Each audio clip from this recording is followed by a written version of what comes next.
टिप्पणी करत असताना त्यांनी शिलक्या भाषेमध्ये टिप्पणी केलेली आहे। इसके बारे में आप क्या कहेंगे? येत्या 40 दिवसात माझा त्या ठिकाणी ताईंना प्रश्न आहे, जेव्हा सुशीलकुमार शिंदे साहेब करमाळ्यात लढले त्यावेळेस ते त्या ठिकाणी उपरे नव्हते का?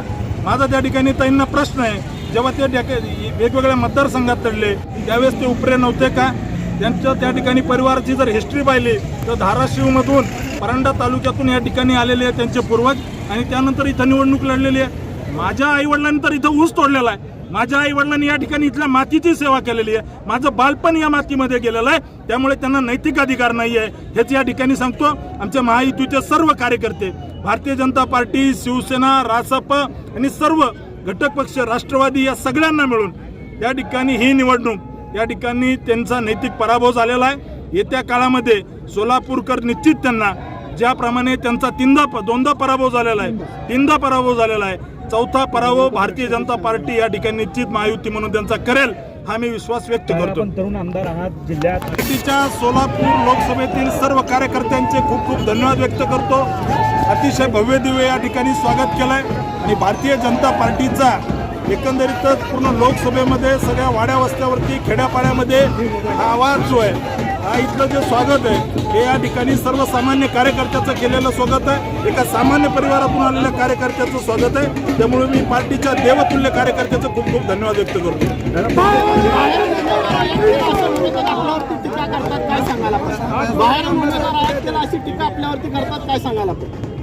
हे सगळं हास्यास्पद आहे।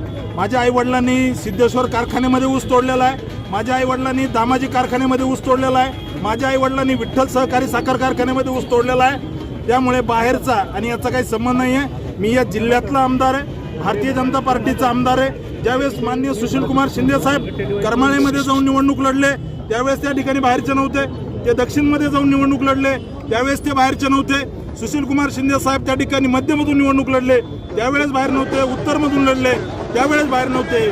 त्याच्या पलीकडे जर सांगायचं असेल यांना जी भाषा समजते त्या भाषेमध्ये, जेव्हा शरद पवार साहेब उभा राहिले माड्यामध्ये बारामतीमधून येऊन त्यावेळेस हे सुशीलकुमार शिंदे साहेब आणि त्यांचे सगळे लोक जे आहेत हे सगळे जाऊन त्या ठिकाणी जाऊन प्रचार करत होते। त्यामुळे माड्यामध्ये बारामतीमध्ये येऊन माड्यामध्ये उभं राहताना त्या ठिकाणी शरद पवार साहेब बाहेरचे नव्हते का याचं उत्तर त्यांनी द्यावं। आपका एजेंडा क्या रहेगा? इलेक्शन को लेकर आपका एजेंडा क्या रहेगा? निश्चित ही निवडणूक सोलापूरच्या विकासाची आहे। मागच्या 10 वर्षामध्ये सोलापूरमध्ये न भूतो न भविष्यते अशा पद्धतीचा विकास आमच्या दोन्ही खासदारांनी केलेला आहे। त्यामुळे निश्चित या ठिकाणी आपण जिल्ह्याच्या किंवा सोलापूर शहराच्या कुठल्याही भागामध्ये गेलो तर निश्चित मोदी सरकारने मागच्या 10 वर्षामध्ये जी विकासाची गंगा आणलेली आहे त्याची रेष पुढं ओढणं हेच माझं मी कर्तव्य समजतो।